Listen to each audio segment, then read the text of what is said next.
Welcome, future captains and stars.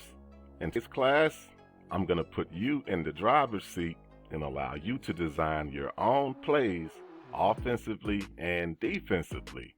You're going to learn how to design half-court and full-court strategies.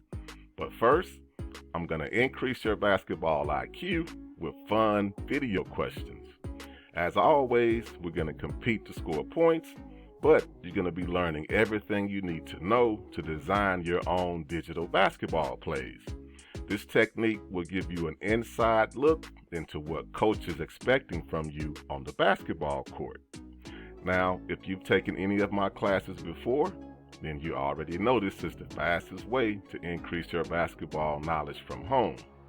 All the video questions we go over in class will prepare you to make the best decisions on offense and defense. Simply look at your options and choose the correct answer to score points.